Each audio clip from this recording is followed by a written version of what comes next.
दक्षिण फिलीपींस में एक नए किस्म का नाच एक प्राचीन और रहस्यमयी जानवर की कहानी बयान कर रहा है।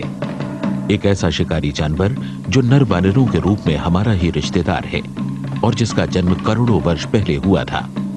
एक ऐसा नायाब जानवर जो साल में सिर्फ एक खास रात को ही प्रणय करता है। यह है फिलीपीन टार्सियर, जिसके अस्तित्व की रक्षा के लिए टार्सियर विशेषज्ञ कार्लिटो पेज़ेरास और वैज्ञानिक आयरीन आर्बोलेडा साथ साथ काम कर रहे हैं। टार्सियर इस देश का प्रतीक है और इस देश की धरोहर भी है। इस धरोहर के रहस्यों से अब पर्दा उठने ही वाला है और ये रहस्य सिर्फ कार्लिटो को ही मालूम है, जो बचपन से ही टार्सियर के दीवाने हो गए थे और उसी के लिए उन्होंने अपना जीवन समर्पित कर दिया था। आयरीन पहली बार इस रहस्यमय नर वानर पर वैज्ञानिक शोध कर रही हैं।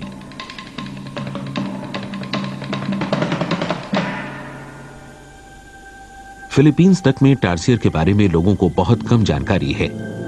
ऐसा लगता है मानो ये छोटा सा जीव किसी सुदूर ग्रह।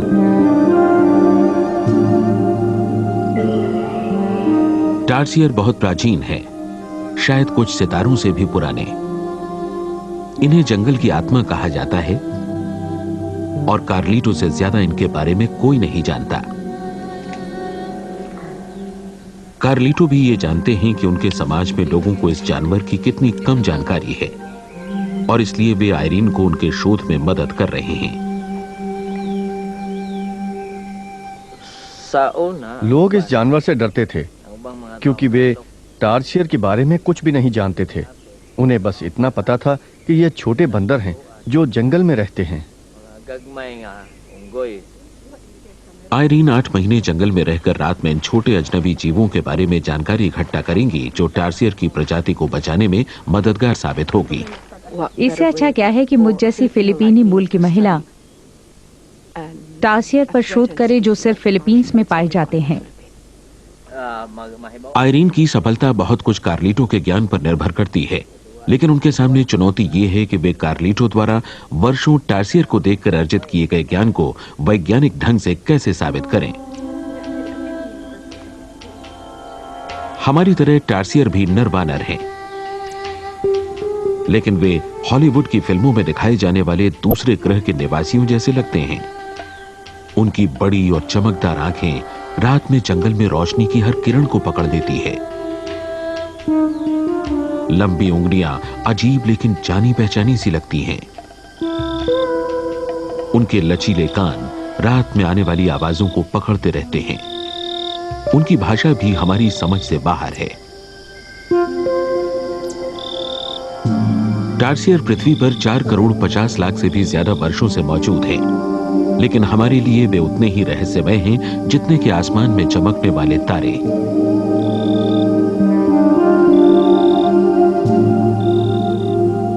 टार्सियर की कई प्रजातियां दक्षिण पूर्वी एशिया के द्वीप समूहों में रहती हैं,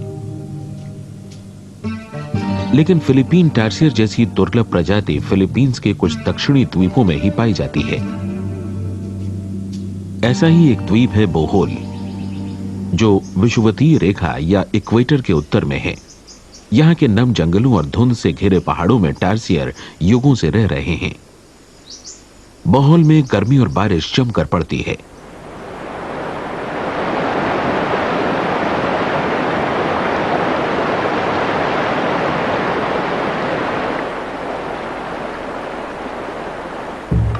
ये द्वीप इस छोटे से अजनबी जानवर के लिए बहुत उपयुक्त निवास लगता है। यहाँ का इलाका भी अजीबोगरीब है, जो पृथ्वी का हिस्सा नहीं लगता।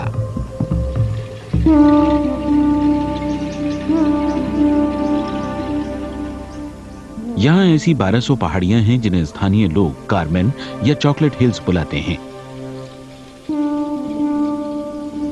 ये द्वीप की चूना पत्थरों की नींव के सबूत हैं, लेकिन स्थानीय लोगों का कुछ और ही मानना है। एक किंवदंती के अनुसार ये चट्टानें एक बड़े युद्ध के दौरान विशाल दानवों द्वारा फेंके गए पत्थर के हथियार हैं। एक अन्य रोमानी कथा इन पहाड़ियों को आंसू के रूप में प्रस्तुत करती है, जो एक दानव ने प्यार में असफल होने पर बहाए थे।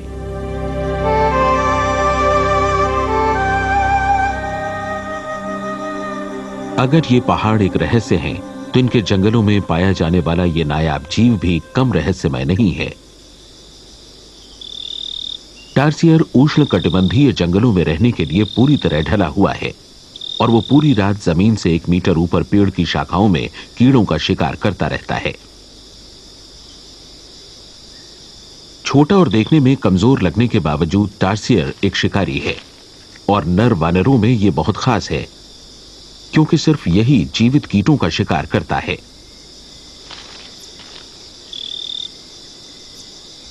ये इसलिए भी नायाब है क्योंकि इसमें 2 नर वानरों का मिश्रण है। कुछ मामलों में तो ये लीमर जैसे प्रोसिमियंस जैसा है और कुछ मामलों में ये बंदर या महावानरों जैसा लगता है। फिलीपीन टार्सियर अमूमन एकाकी जीव ही लगता है।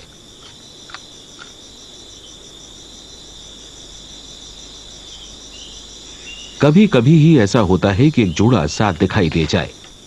वे प्रणय की खातिर कुछ देर के लिए साथ रहते हैं और फिर अलग हो जाते हैं। कभी यहां टार्सियर आसानी से मिल जाते थे, हालांकि वे हमेशा छिपे रहते थे और कम दिखाई देते थे। जंगल के सिरे पर भोजन की उपलब्धता अधिक होने के बावजूद टार्सियर शिकार करने की बजाय खुद शिकार बन जाता है।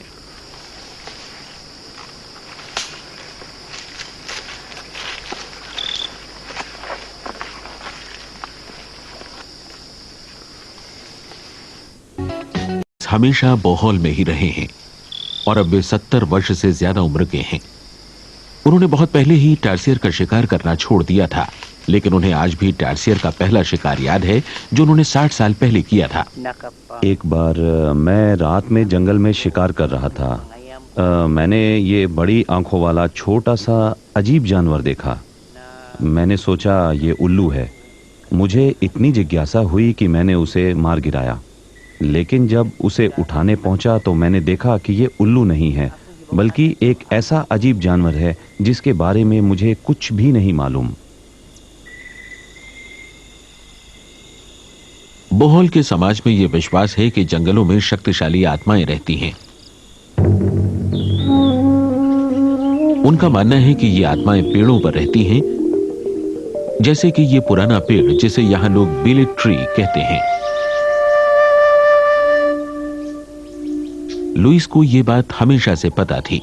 जब मैंने टार्सियर को मार दिया तब मुझे पता चला कि यह जानवर तो आत्माओं का था जो बिलीट पेड़ पे रहती हैं और टार्सियर उनके पालतू जानवर हैं। किंवदंतियों के अनुसार अगर आपने टार्सियर को मारा है तो आपको उन आत्माओं से उनके पालतू जानवर को मारने के लिए माफी मांगनी पड़ेगी, वरना आप बीमार पड़ जाएंगे और दुर्भाग्य आपको घेर लेगा। आज भी बच्चे सुरक्षित यात्रा के लिए बिलेट पेड़ की आत्माओं से फुसफुसा कर बात करते देखे जा सकते हैं, लेकिन अब आत्माओं के रहने के लिए बहुत कम पुराने पेड़ बचे हैं।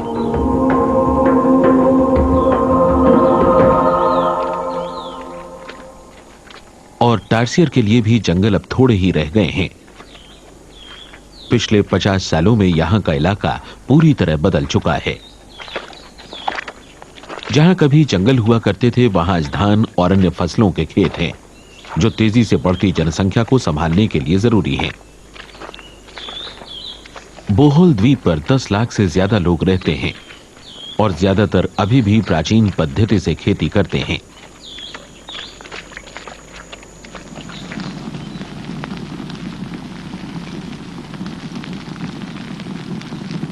परंपरागत रूप से जंगल काटकर जला दिए जाते थे। किसानों के दिमाग में टार्सियर चूहे जैसा एक जानवर था जो उनकी फसल को खा जाता था, इसलिए उसके सफाई से वे बड़े खुश थे। लेकिन अंधेरे में रहने वाले इस जीव से आज भी कई मिथक जुड़े हुए हैं। स्थानीय लोगों का मानना है कि आग लगने के बाद टार्सियर जली हुई लकड़ी को रात में खाते हैं। जंगल में टार्सियर के मुंह के चारों तरफ चारकोल के धब्बे देखकर यह नतीजा निकाला गया।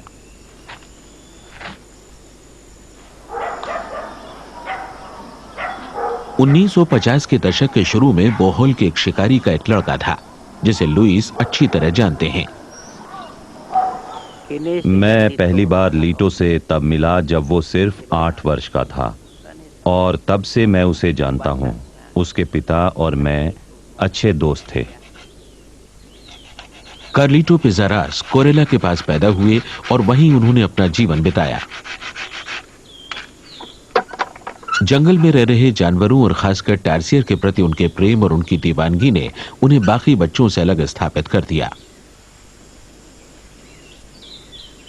हालांकि कार्लिटो के पिता की अब मृत्यु हो चुकी है, लेकिन वृद्ध लुइस इस युवा पुरुष से जरूर मिलते हैं जिसे वे बचपन से जानते हैं। दोनों आज भी जंगल के प्रति दीवाने हैं। पालतू जानवरों के व्यापार के लिए टार्सियर पकड़ने के दौरान कार्लिटो अपने पिता के साथ बचपन से ही जंगल में जाया करते थे। इसी दौरान 40 वर्ष पहले टार्सियर के प्रति उनकी दीवानगी ने जन्म लिया। जंगली टार्सियर देखकर कार्लिटो मुग्ध हो गए और उन्होंने इसे पालने का निर्णय लिया। बचपन में मैं हमेशा जंगल में ही रहता था, तो मुझे बहुत से जानवरों के बारे में जानकारी हासिल हो गई, लेकिन इनमें से एक मायोमाग या टार्सियर के प्रति मुझे खास आकर्षण पैदा हुआ। शायद इसलिए भी कि ये जंगल के बाकी जानवरों से काफी अलग दिखते हैं। स्थानीय लोग टार्सियर को माओमाग कहते हैं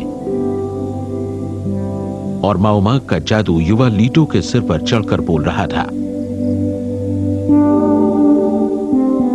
कार्लिटो ने टार्सियर द्वारा जंगल की जली हुई लकड़ियां खाने की कहानियां सुनी थी, लेकिन जब उन्होंने इसे अपने टार्सियर को खिलाया तो उसकी मृत्यु हो गई।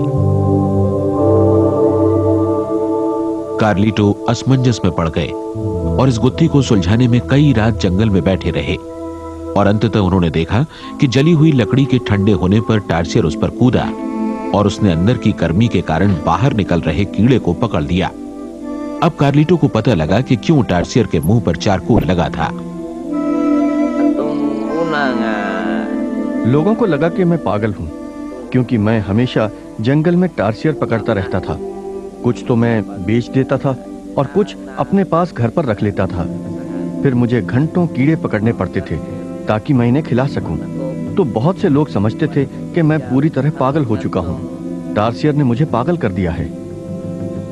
लेकिन कार्लिटो पागल नहीं थे। वे सोच रहे थे कि चारकोल खाने वाली कहानी तो गलत है, हो सकता है कि बाकी कहानियां भी गलत हों।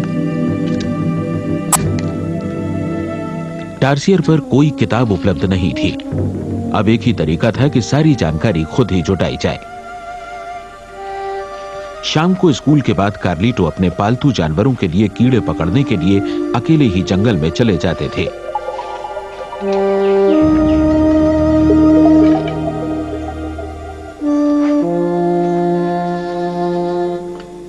उन दिनों टार्सियर काफी संख्या में मिलते थे और उन्हें आसानी से पकड़ा जा सकता था। उन्हें स्थानीय बाजार में और मनीला जैसे दूर दराज के शहरों में भेजने के लिए पिंजड़ों में रखा जाता था।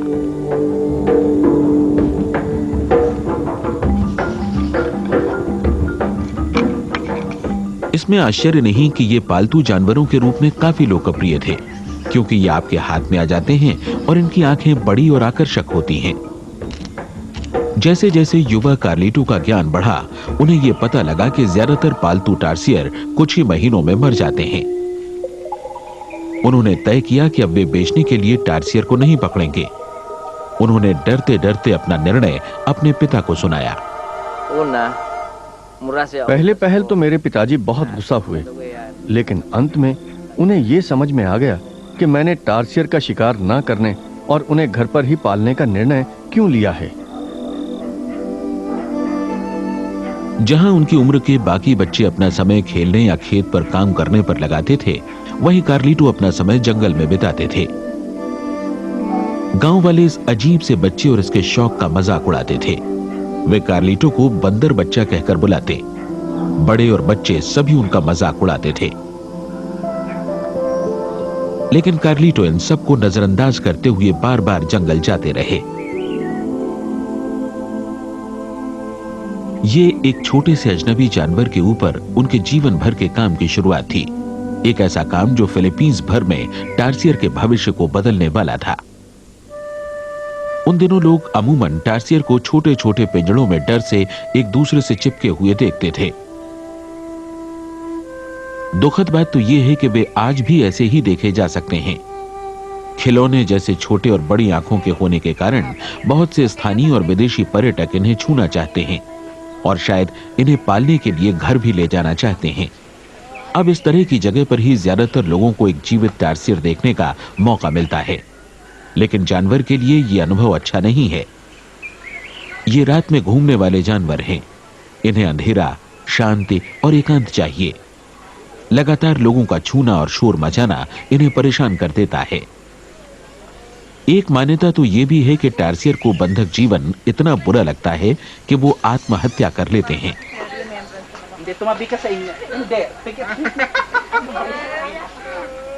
इन दिनों बोहल में पर्यटन स्थलों के पास कुछ जानवर रखने का परमिट है, लेकिन अक्सर परमिट की संख्या से कहीं ज्यादा जानवर रखे जाते हैं और वर्षों पहले तो कोई कानून ही नहीं था।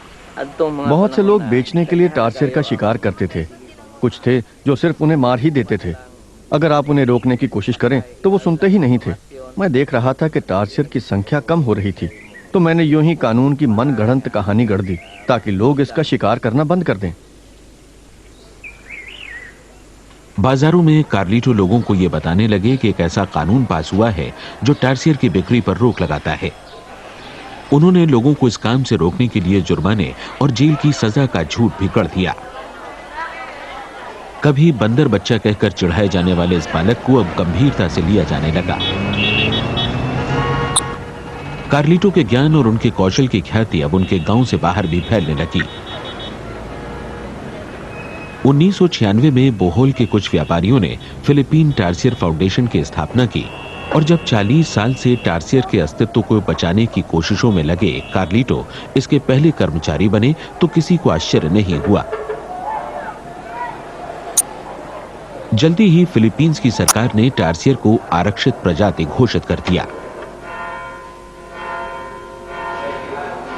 इस इलाके में कैथोलिक चर्च काफी प्रभावशाली है, इसलिए टारसियर फाउंडेशन के पहले अध्यक्ष बने फादर कामाचो। इसके बोर्ड के एक सदस्य व्यापारी आनोस फनाशियर हैं, जिनके पास न सिर्फ विश्वास है बल्कि आर्थिक संसाधन भी हैं, जिनसे वे फाउंडेशन के कार्य में मदद कर सकते हैं।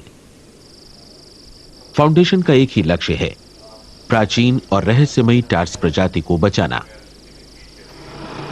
और इस कोशिश में कार्लिटो अग्रणी भूमिका निभा रहे हैं। टैग बेलारन शहर से सटे इलाकों में सड़कें छोटे छोटे खेतों से होकर गुजरती हैं।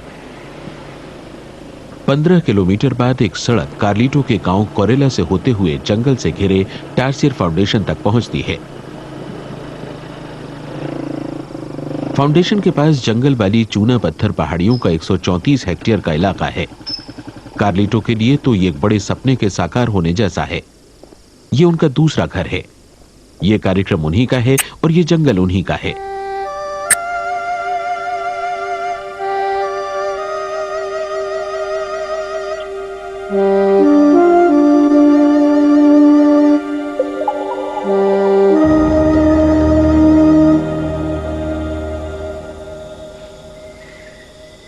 ये आदमी वही काम कर रहा है जो 40 साल पहले वो बचपन में करता था। आज भी वो रात में अपने टारसियरों के लिए कीड़े जमा करने जाता है।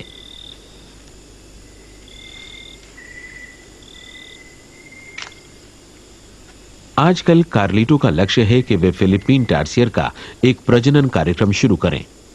अगर वे सफल होते हैं तो वे पहले ऐसे व्यक्ति होंगे, क्योंकि टारसियर को पकड़कर उनका प्रजनन कराने की सारी कोशिशों के नतीजे अब तक असफल ही रहे हैं। इस आरक्षित क्षेत्र का ज्यादातर हिस्सा जंगल है, जहां जंगली टारसियर शिकार करते हैं। कार्लिटो को कभी कभी इनकी हल्की सी झलक दिखती है। शुरुआती खोजकर्ताओं को भी सिर्फ यही झलक मिली थी और जो उन्हें नहीं दिखाई दिया वो उन्होंने गढ़ दिया। टारसियर के शुरुआती चित्र सच्चाई से दूर और कल्पना की उड़ान के करीब थे। ये चित्र 1705 में बनाया गया और इसका नाम था फिलीपीन मंकी। 1804 के एक चित्र में इसकी शक्ल खरगोश या फिर कंगारू जैसी बनाई गई।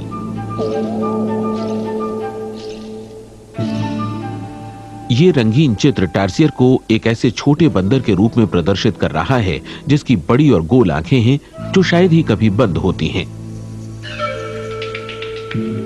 1896 तक असली जानवर का रूप दिखाई देने लगा। फिलीपींस टार्सियर या टार्सियर सायरेक्टा ग्रीक भाषा से लिया गया शब्द है।